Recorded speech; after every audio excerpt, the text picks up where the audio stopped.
France, September 1944. The war had entered its restless autumn, the season of mud, smoke, and disbelief. Along a narrow valley road near Nancy, German Panther tanks stood guard, their guns fixed toward the west. The air hung thick with silence, heavy with the kind of mist that muffles sound and swallows movement. The crews inside their steel fortresses waited, certain that no enemy could approach unseen.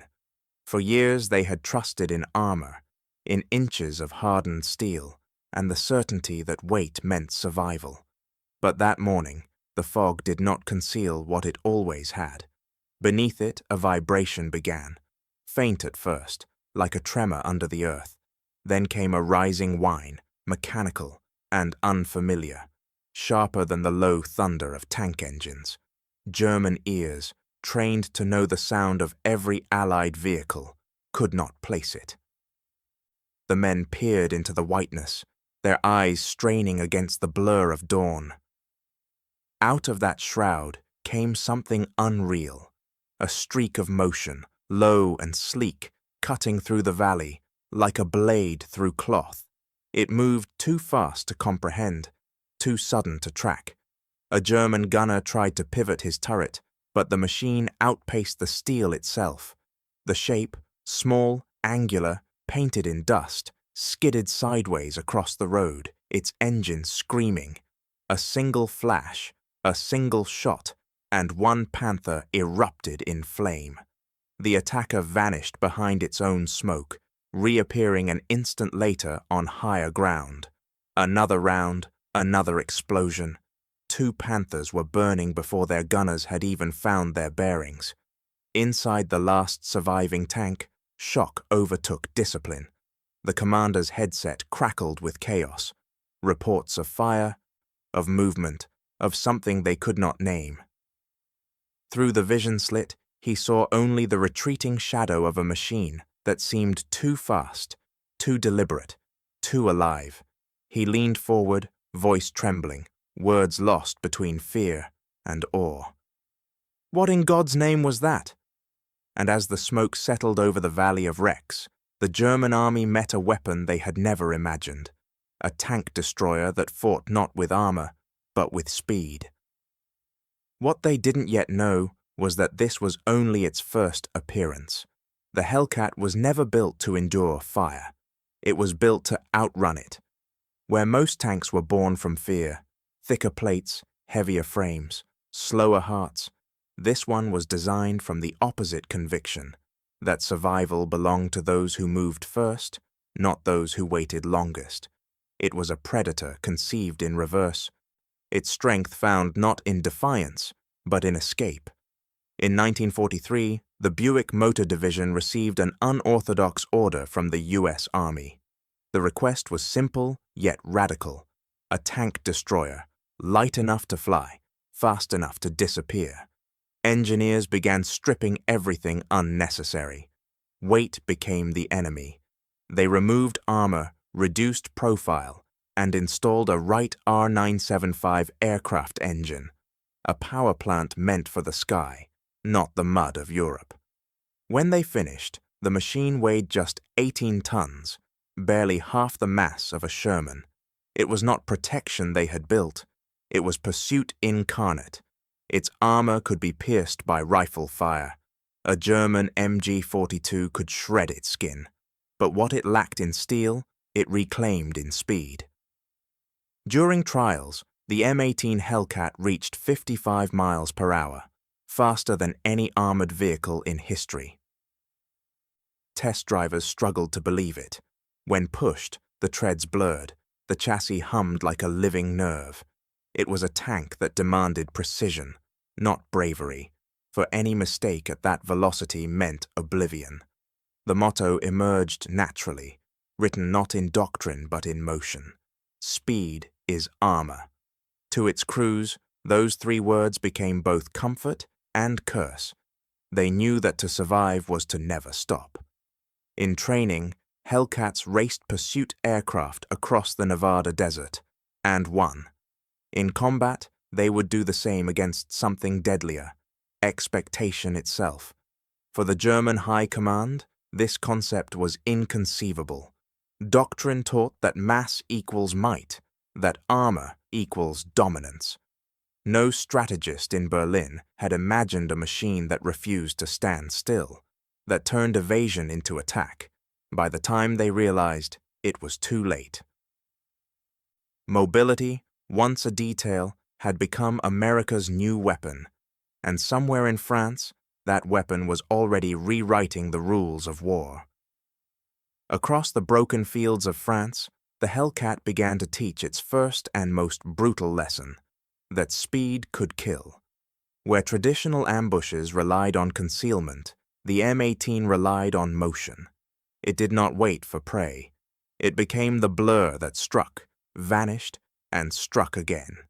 German units, trained to expect static duels, suddenly found themselves fighting a phantom that refused to stay where it had been a second earlier. Reports from the front grew confused, almost incredulous. American tank destroyers move faster than trucks, one commander wrote. Patrols described gunfire that came from one direction, then another, then none at all. By the time the Panthers turned their guns, the Hellcats were gone, engines howling, treads carving through hedgerows and ruined farm roads. They fought as if time itself were their ally, using momentum as both weapon and shield. German 88mm guns, once symbols of unstoppable power, began to fail not through weakness, but through irrelevance. Their precision meant nothing when there was nothing to hit. Shells tore into open fields, into dust clouds, into where the Hellcat had been, never where it was. For the first time in the war, armor met its opposite. Against acceleration, even the thickest steel felt helpless. To the German crews, it was more than a tactical shock. It was a psychological fracture. The battlefield had always rewarded patience and calculation. Now, those virtues turned to liabilities. The Panther's armor, once a sanctuary, became a cage of delay. The Tiger's grandeur, a burden of inertia. The Hellcat did not change warfare through destruction, but through tempo. It taught that control was no longer measured in territory or tonnage, but in seconds. Those who could seize them lived. Those who could not burned. By the end of that month, entire German formations began rethinking how to fight an enemy they could not pin down. Yet the truth was simpler. They were not losing to a new tank. They were losing to an idea. And as the smoke of those first battles cleared, one reality became undeniable. Power alone was no longer protection. Since 1939, German armor doctrine had been more than strategy. It was belief. The Panzer was not just a weapon, it was a creed. From the plains of Poland to the deserts of North Africa, these steel beasts carried the confidence of a nation that equated technology with destiny. Every campaign reinforced the illusion that the machine, perfected through engineering, could perfect the outcome of war itself. Each new model became a sermon in metal. The Panzer IV was the workhorse, the Panther the disciple of precision, and the Tiger, the cathedral. Each generation grew thicker, heavier, slower, its armor measured like sacred scripture. German industry, stretched to exhaustion, still poured its finest minds into fortifying the myth. By 1943, the Tiger stood as both symbol and superstition. Crews believed themselves invincible. Enemies believed the same. Its armor could shrug off Allied shells at 1,000 yards. Its gun could pierce through anything that opposed it. It was not merely a tank, it was the embodiment of mechanical pride. But beneath that legend lived another truth. The stronger the Tiger became, the weaker Germany grew. For every tank that rolled from its factories, 10 simpler machines elsewhere moved faster, broke less, and fought longer. Its armor inspired awe, but its maintenance inspired despair. Engines overheated, transmissions seized. Even the act of transporting a Tiger to the front required bridges reinforced or roads rebuilt. The weapon that was supposed to free the Reich now anchored it in place. The German way was clear: build fortresses on tracks. The American way was quieter, more pragmatic. Build what works everywhere. Where the German engineer chased perfection, the American sought consistency. The Sherman could cross rivers, the Tiger could not. It could climb hills too soft for the Panther's weight. It could be repaired with tools carried in a single truck. To the Germans, this was mediocrity. To the Americans, it was victory made practical. In time, faith would meet pragmatism in a field of mud. For all their devotion to steel and thickness, the German crews were beginning to face a new kind of enemy, one that valued adaptability over armor. Their gospel preached endurance, but the war was shifting toward movement, toward machines that lived by the second rather than the shot. And as the panzers idled in the mist of autumn 1944, waiting for an enemy they could crush by weight alone, they were about to learn that the battlefield no longer worshipped strength. It now belonged to those who could move faster than belief itself. At the beginning of the war, American armor was a symbol of compromise, built quickly, deployed widely, but rarely admired. Early U.S. tanks, like the M3 Lee and the first models of the Sherman, were functional yet uninspired, underpowered, undergunned, and painfully conventional. Against the refined menace of the German panzer divisions, they often seemed naive, proof that America could build in quantity but not necessarily in quality. On the battlefields of North Africa and Italy, their weaknesses were not theoretical. They burned in the sand and rusted in the mud, their crews learning that courage alone could not outpace a German gun. But while these failures humiliated the front line, they also liberated the drawing board.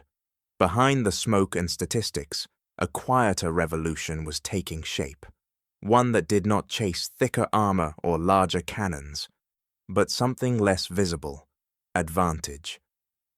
In laboratories and workshops scattered across Michigan and Illinois, engineers began to question the very assumptions of armored warfare. What if survival wasn't about endurance, but motion? What if the best defense was not to absorb the enemy's shot, but to never be there when it landed? They turned to mathematics, to balance and velocity. They studied the elasticity of suspensions, the torque of powertrains, the distribution of weight during sudden turns. The problem was not that American tanks were too weak. It was that they were designed for a slower war than the one unfolding. Into this vacuum stepped a new idea: the tank destroyer, a machine that would not replace the tank, but redefine its purpose. At the center of this idea beat a radial aircraft engine, the Wright R-975. Originally meant to lift planes into the sky, it was reimagined to drive a vehicle across the earth with the same ferocity. In the M18 Hellcat, it became more than machinery. It became heartbeat and identity. Its roar was unlike any other, a sound that promised acceleration over protection, mobility over might. The design rule that guided the team was brutally simple: shoot, run, survive, repeat. Every component of the Hellcat was built to honor that rhythm. It was not an armored knight, it was a duelist. In the right hands, it would not fight battles of attrition, it would end them before they began. Critics called it reckless. A suicide machine, they warned. But tacticians saw the paradox, that fragility could create freedom, and that victory might belong to the one who moved, not the one who endured. The Hellcat was not an evolution of armor, it was a rejection of it.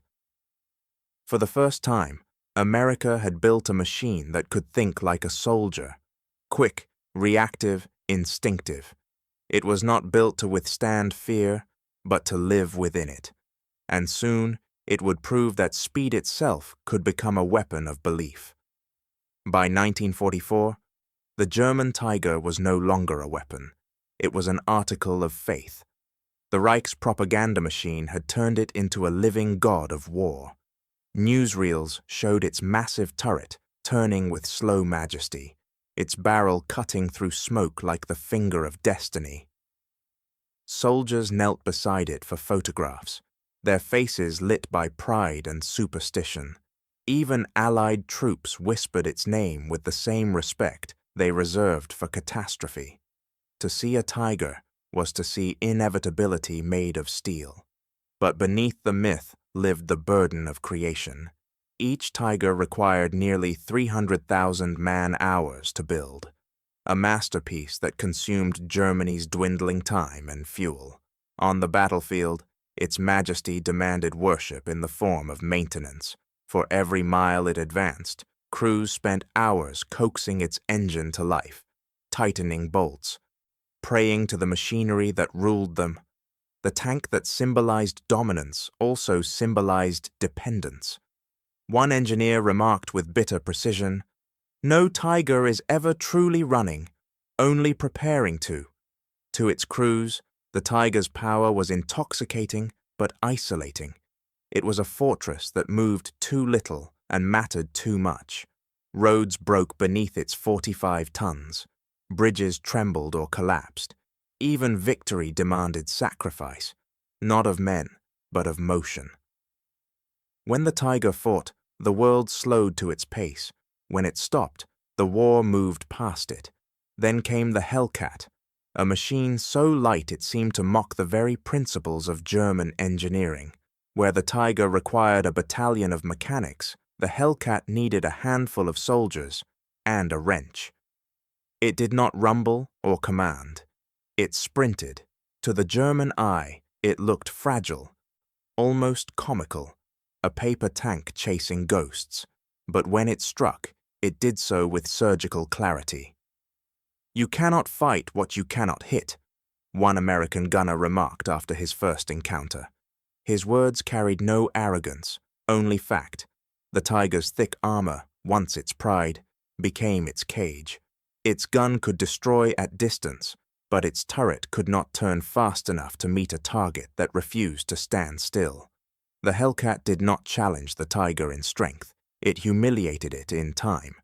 The Germans had built a god that moved like a statue. The Americans had built a mortal that moved like an idea. And on the battlefields of France, belief began to crack. The age of the slow giant was ending, and in its shadow, a new kind of predator, fast, thin, and utterly unafraid, was preparing to take its place. Every man who climbed into a Hellcat knew that he was gambling with physics. The tank destroyer's skin was barely thicker than a coin. Its armor could not stop a German shell, or even heavy machine gun fire at close range. There was no illusion of safety inside its open turret, only the roar of the radial engine behind them, and the knowledge that a single mistake, a single misjudged second, meant fire and death. Yet they climbed in anyway. Armor was no longer their comfort. Motion was.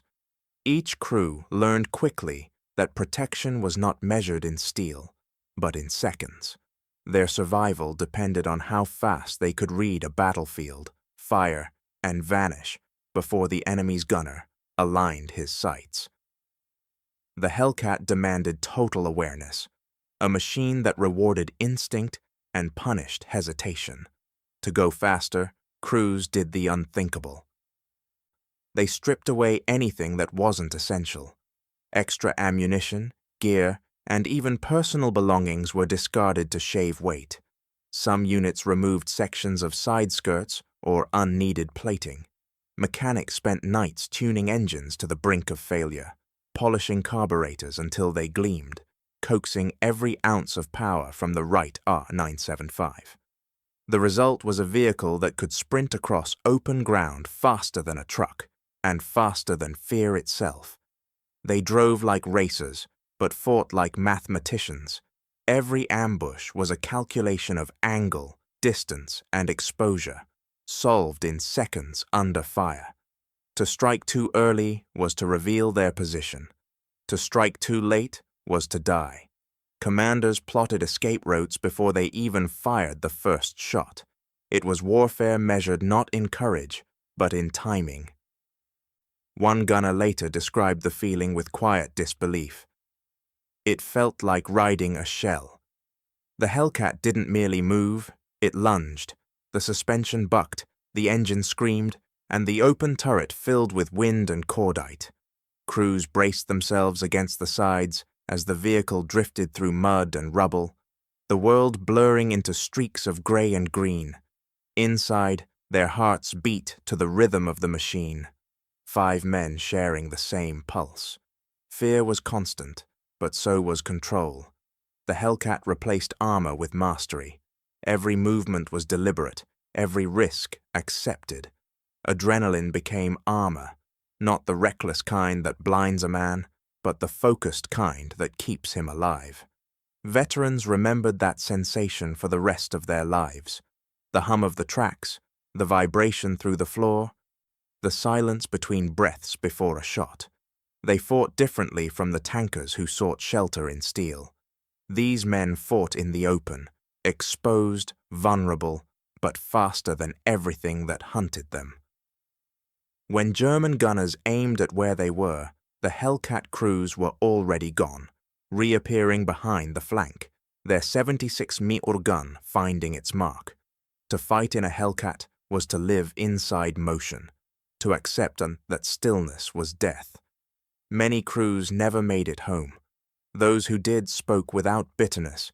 They knew they had served in a paradox, a weapon that survived by never letting the enemy touch it, a vehicle that replaced mass with momentum, protection with purpose.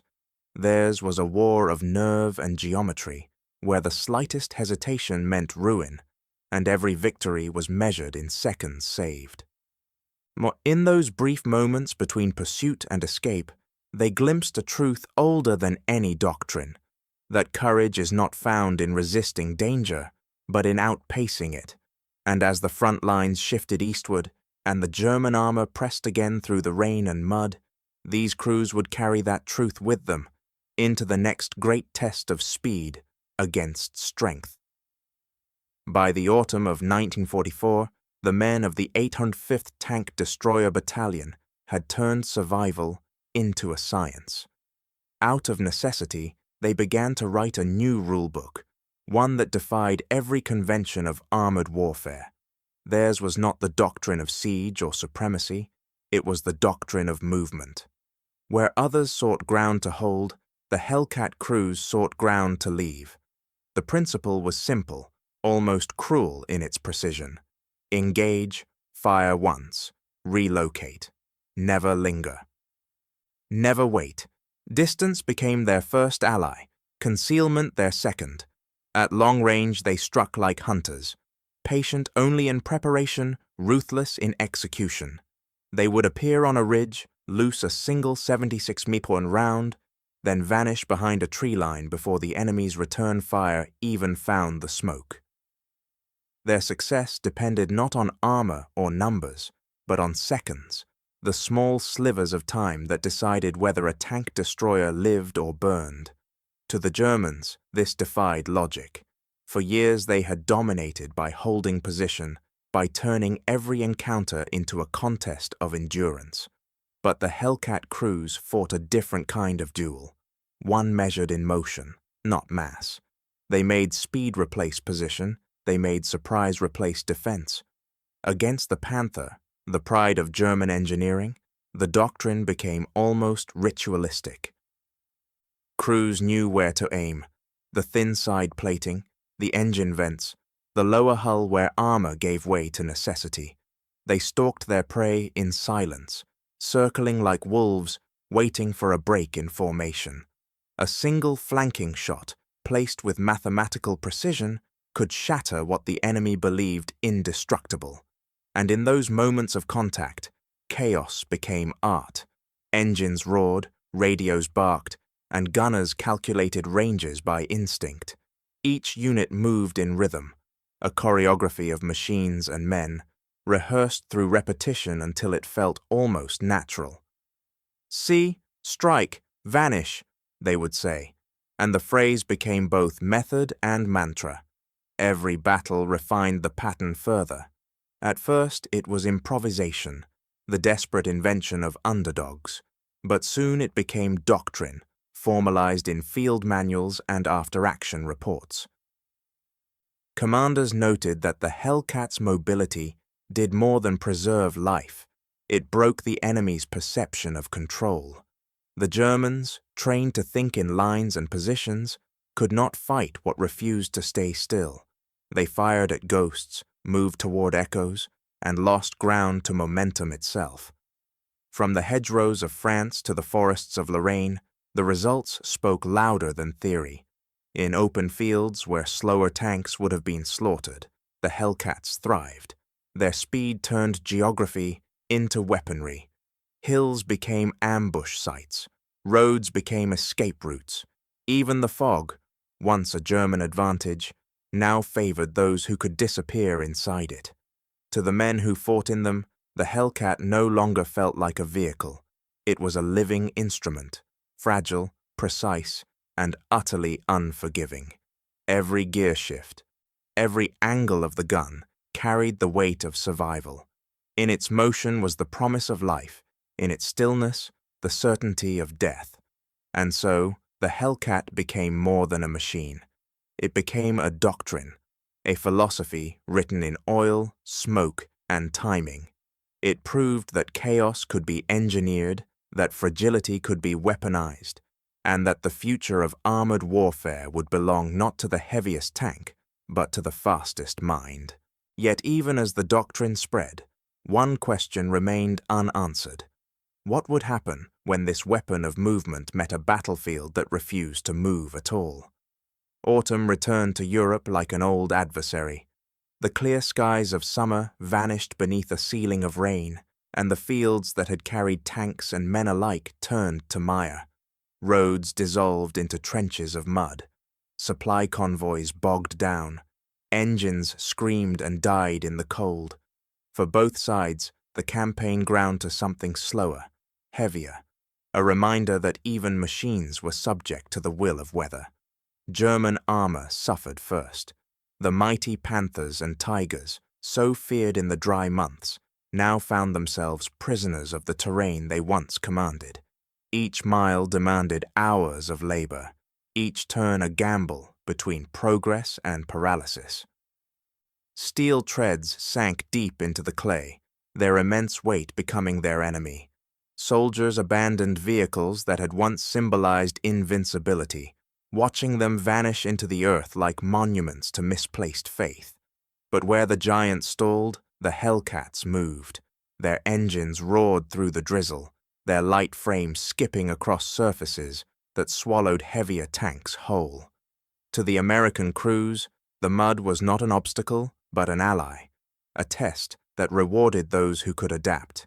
Their machines danced where others drowned, carving paths through rain-soaked valleys and shattered villages with the same reckless grace that had defined them since France. They were not invincible. A single mistake, a single misjudged rut, could still end them in fire. But they were alive, in constant motion, refusing the stillness that consumed their enemies. One lieutenant, looking back at the motionless hulks of German armor, spoke with quiet astonishment.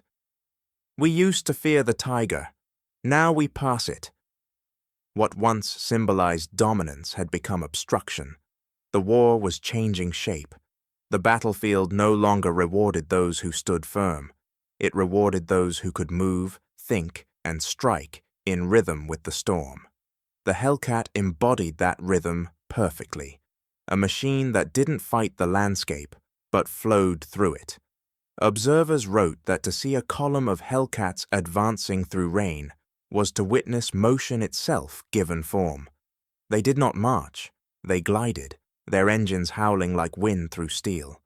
Crews leaned into the turns, soaked to the bone, their goggles streaked with mud and rain. But their speed gave them something greater than protection. It gave them certainty, the belief that survival was no longer measured in armor thickness, but in the distance between one's last position and the next. By now, even German officers began to grasp the lesson unfolding before them. Strength had limits, weight had limits, but velocity, that strange combination of will and mechanics, could cheat those limits entirely.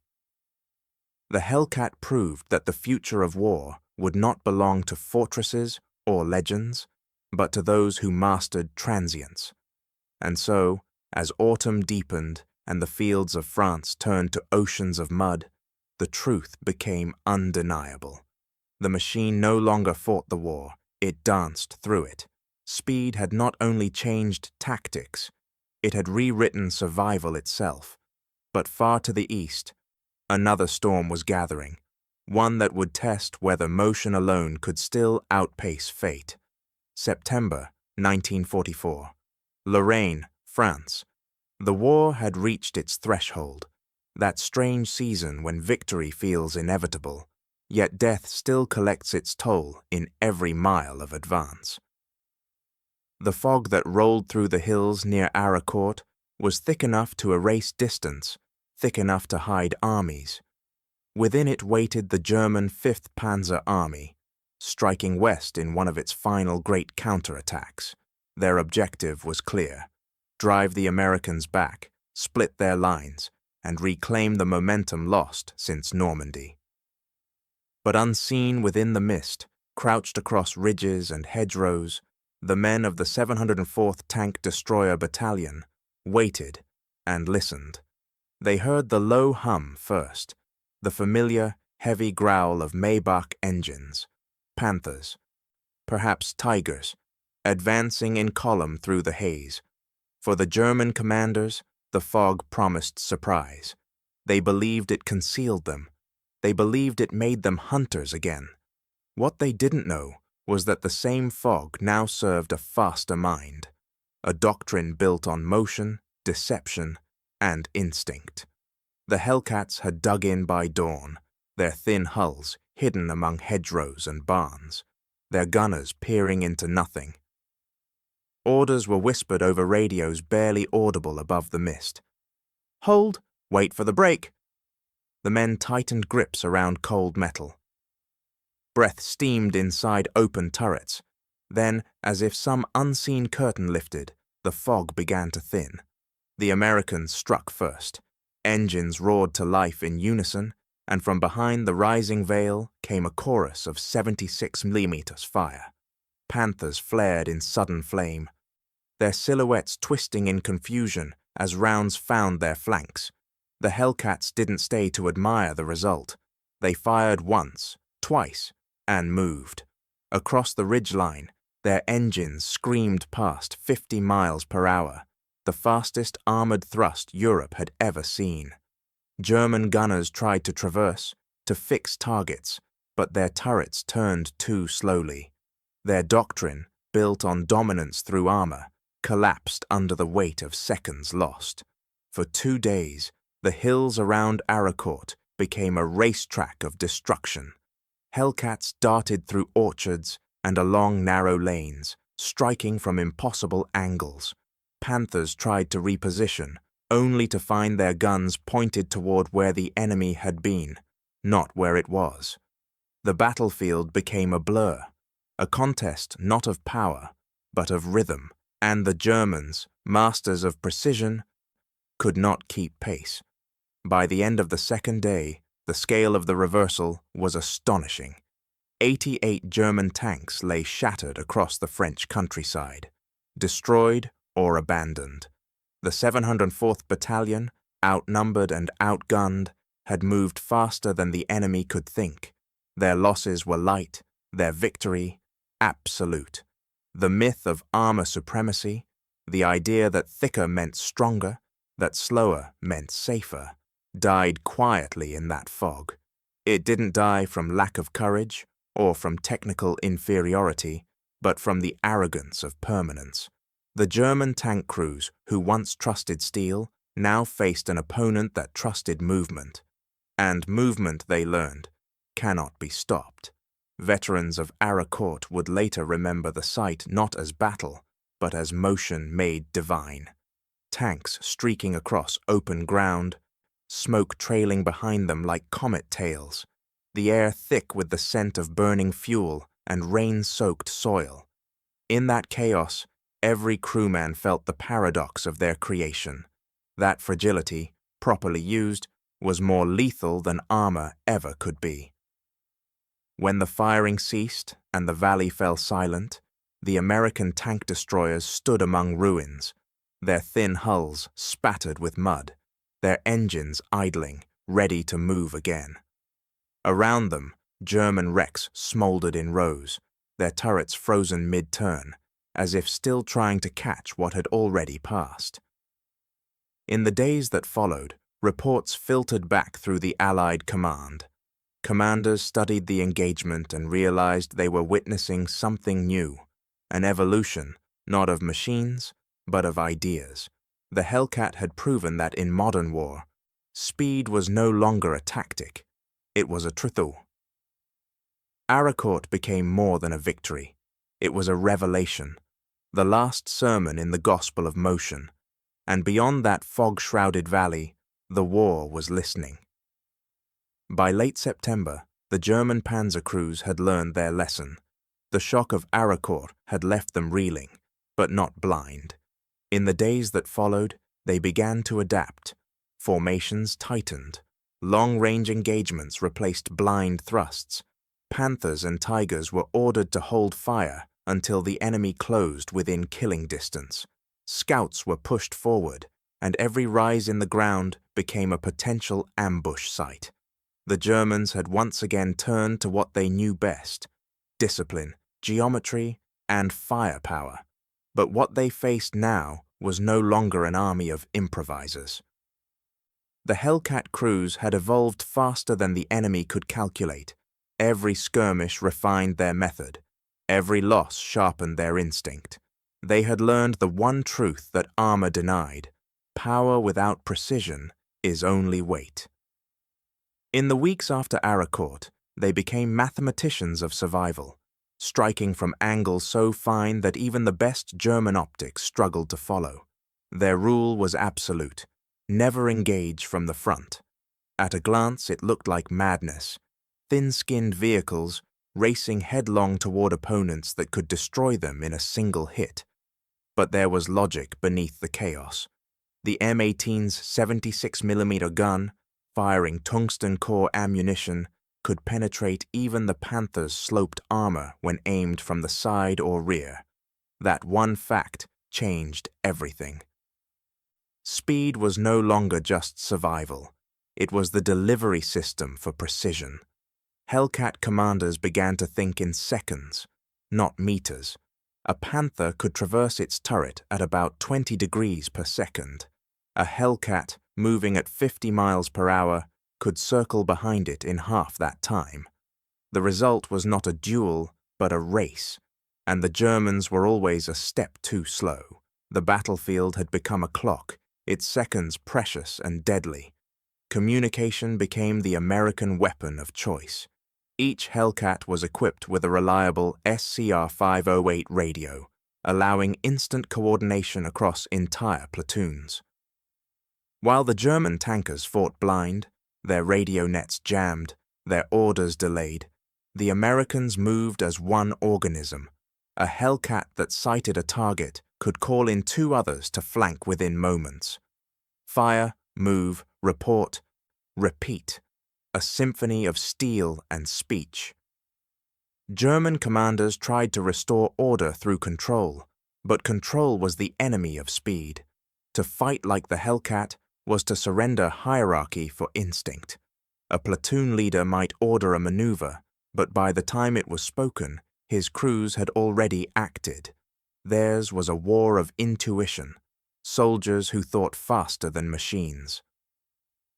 In one engagement near Château Salins, 3 Hellcats ambushed a column of Panthers, advancing along a narrow farm road. The Germans opened fire first, shattering a stone wall where the Americans had been seconds earlier.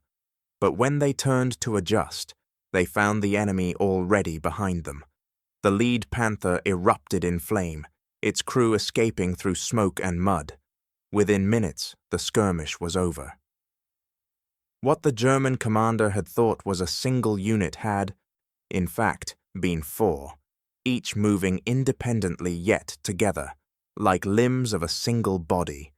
Such encounters broke more than equipment, they broke rhythm.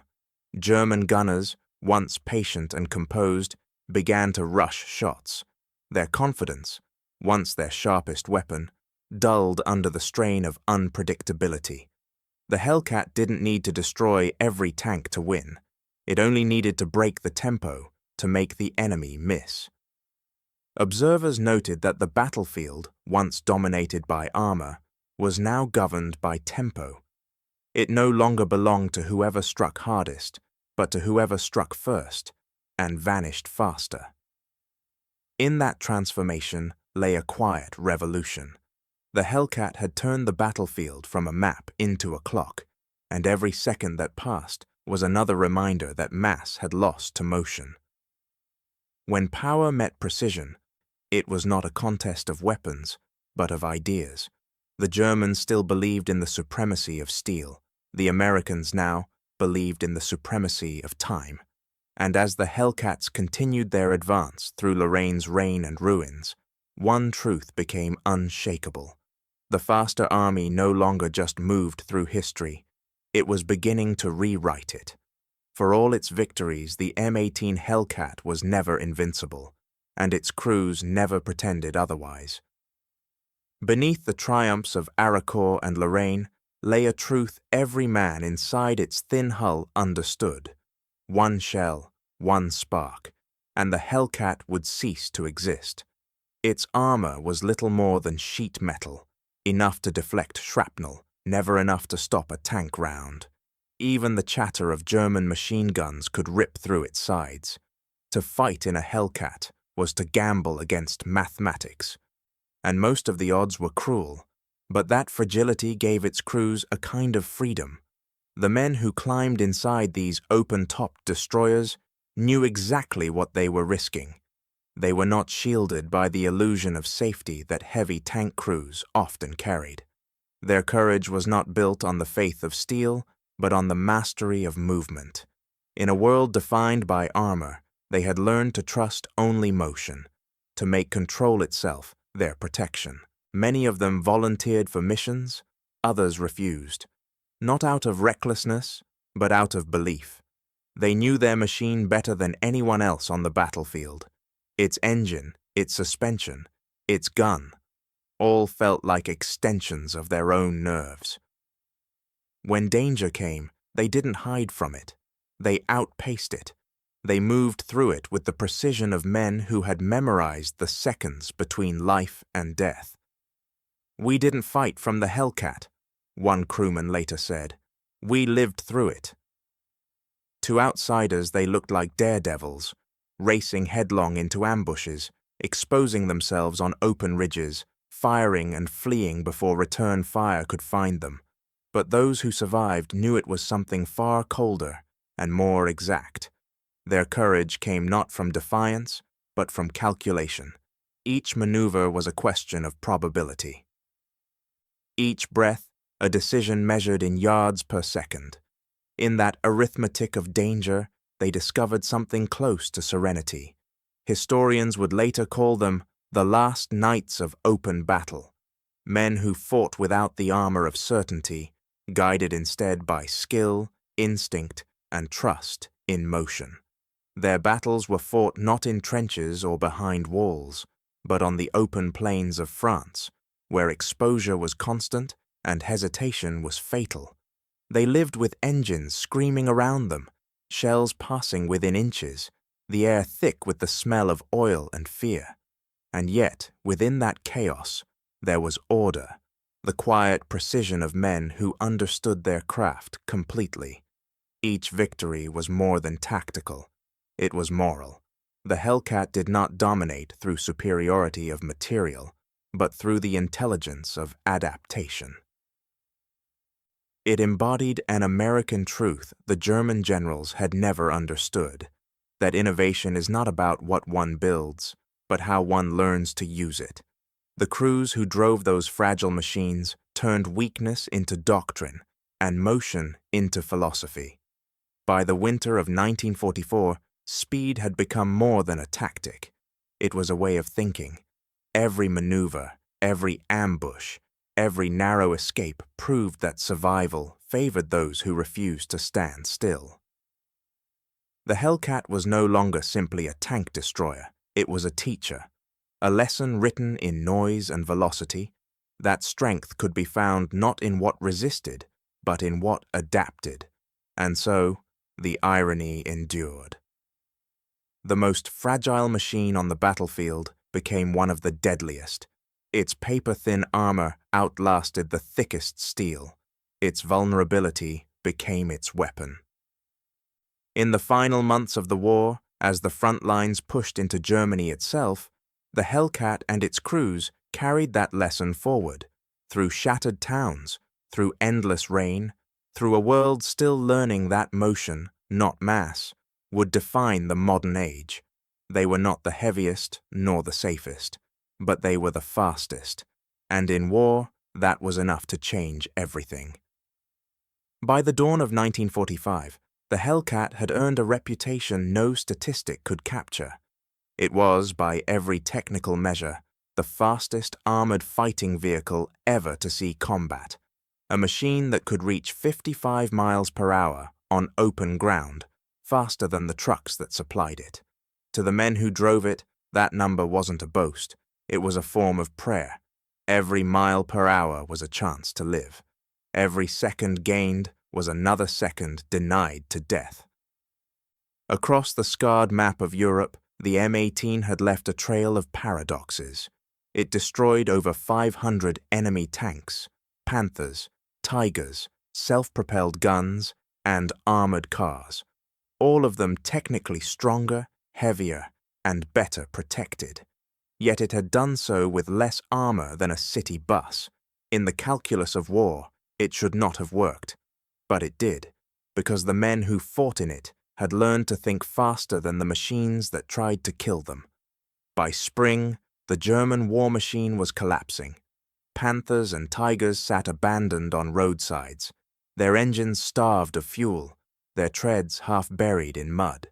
What had once been symbols of terror now stood as monuments to excess, too heavy to move, too complex to sustain. In contrast, the Hellcat remained light, lean, and alive. It didn't symbolize power, it symbolized adaptability. And adaptability, more than armor, was what the modern battlefield now demanded. The cost, however, was heavy. Hellcat crews suffered some of the highest casualty rates in the armored corps. For every triumph, there were burned-out hulls in ditches and fields, marked only by the blackened circles where gasoline had ignited. Yet even as losses mounted, morale never collapsed. Survivors spoke not of fear, but of respect. For the machine, for their comrades, for the fragile rhythm of motion that had carried them through chaos. It wasn't courage, one veteran said quietly. It was trust, in speed, in each other, in the seconds between. When peace finally came, the M18 was retired almost as quickly as it had risen. The war had ended, but its lesson had not. Analysts and engineers studied its design with something close to reverence. Its simplicity was not crude, it was deliberate. Every component existed for a reason. Every sacrifice of armor brought a dividend of mobility. It was, as one historian wrote, a machine that understood its own purpose. The Hellcat had not tried to be invincible, it had tried to be inevitable. Meanwhile, Germany's obsession with armor, with mass and invulnerability, faded into irrelevance. The post-war world saw what the Reich had refused to see. That rigidity was a dead language. The future belonged to what could bend, adjust, and move. In the jet age, in the missile age, speed became the new armor, and flexibility the new faith. From that philosophy, would come the next generation of warfare, mobile, digital, unbound by weight or distance. The Hellcat story, in that sense, outlived the war it was built for.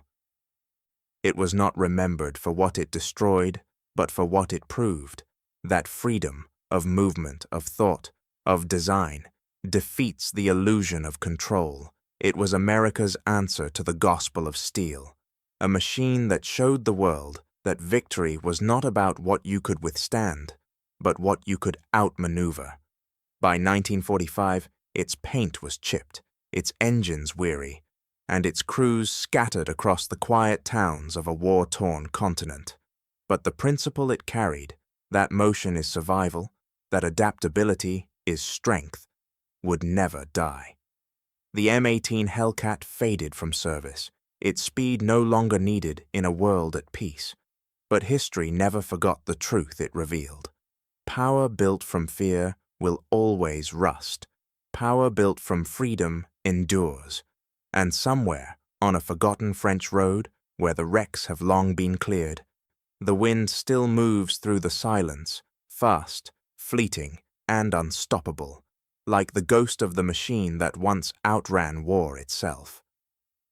When the guns of Europe finally fell silent in 1945, the armies that emerged from the wreckage faced an uncomfortable truth. The age of the immovable tank was over. The fortresses of steel that had once symbolized dominance now stood as relics of a fading idea. That power could be measured in thickness, that endurance could outlast agility. The world had watched the Tiger's armor crumble beneath the weight of its own design, and the lesson would not be forgotten. The wars that followed proved it beyond debate. In the hills of Korea, the battlefield returned to motion, fast, fluid, and unforgiving. Tanks that lingered too long on exposed ridges met sudden destruction from artillery, aircraft, or speedier foes. Engineers began to strip away weight, trading brute protection for range and reliability. Radio networks expanded, creating what the Hellcat's designers had already understood in 1943, that communication and initiative were armor of a higher order. The doctrine of mobility had begun. By the time Vietnam erupted 2 decades later, that doctrine had become conviction. The American M41 Walker Bulldog and M48 Patton bore the Hellcat's invisible lineage, not in shape, but in spirit. Their crews relied on agility and coordination rather than mass. The battlefield was no longer a fixed chessboard, but a living, shifting network of speed and intelligence. Even helicopters, the cavalry of the New Age, carried the same philosophy into the air. What mattered was not where a force stood, but how fast it could move, strike, and vanish. The DNA of the Hellcat ran quietly through it all. Its design had been an answer to the arrogance of armor, a reminder that survival favored motion over monument. Speed, communication, initiative, these were no longer innovations. They had become foundations. The tank destroyer that once raced through the fields of Lorraine now existed in spirit within every modern machine built to adapt rather than endure. Its lesson was as moral as it was mechanical. Strength, it turned out, was not found in standing firm, but in staying in motion. The Germans had built monuments, vast, immovable symbols of control. America, by contrast, had built instruments, machines designed to serve the moment, not defy it. One civilization sought permanence in mass, the other found freedom in momentum. That difference, more than weaponry or doctrine, defined the century that followed. Even the great superpowers of the Cold War absorbed that truth. Missiles replaced fortifications, jet fighters replaced heavy bombers. The world's new battlefield stretched beyond geography into time and technology. Power was now measured by how quickly it could respond, how smoothly it could adapt. From the desert wars of the late 20th century to the mechanized fleets of the 21st, the tank became a sprinter, not a statue. And yet, the ghost of the Hellcat lingered. Its philosophy lived on not in its armor, but in the minds of those who designed the machines of tomorrow. It had been a paradox made flesh, a fragile shell that outlasted giants, a symbol of how freedom, even in war, depends on movement. What began as an experiment in desperation had become a prophecy, fulfilled. The Hellcat's descendants would never wear its name, but they would inherit its truth. That victory belongs not to those who stand their ground, but to those who master change. In an age where the world itself moves faster than ever, its echo still hums quietly beneath every engine of war and every race against time. The machine is gone. The motion remains. Before they ever faced it, the Germans had heard rumors. Intelligence briefings described an American tank destroyer so light, so thinly armored, that a burst from an infantry machine gun could tear through its hull. Officers laughed. The idea was absurd. A paper tank, they called it, a suicidal contraption, born of American optimism and industrial carelessness.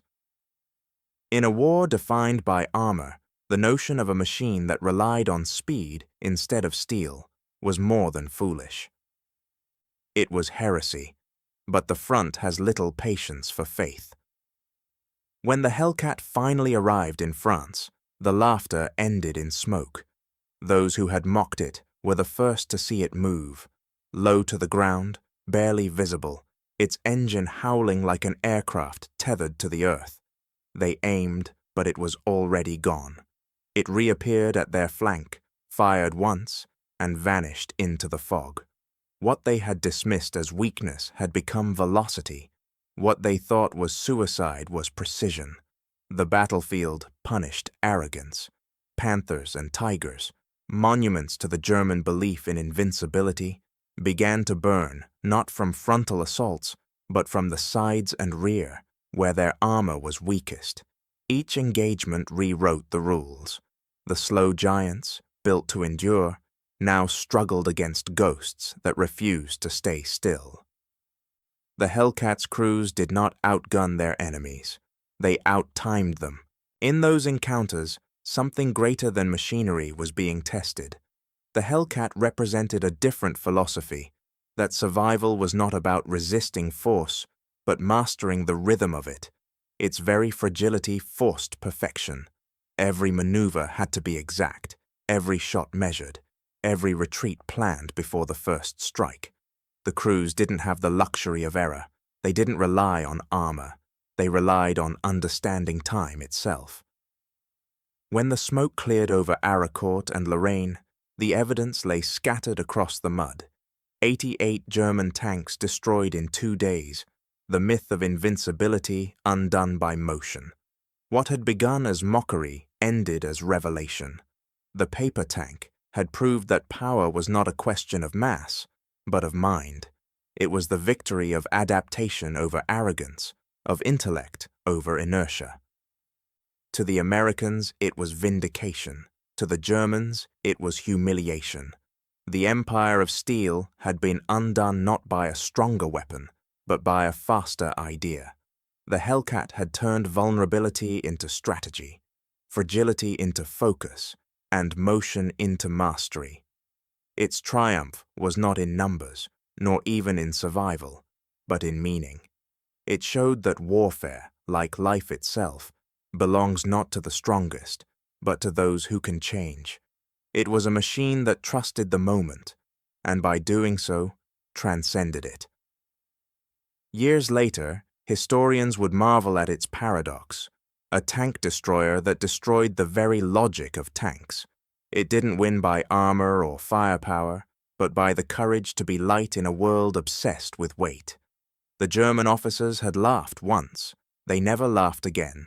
And as history moved on, from steel to jet, from tank to missile, the echo of that laughter faded into the wind, replaced by the quiet truth the Hellcat had written in fire and motion, that in the end, the most fragile creations often leave the deepest mark.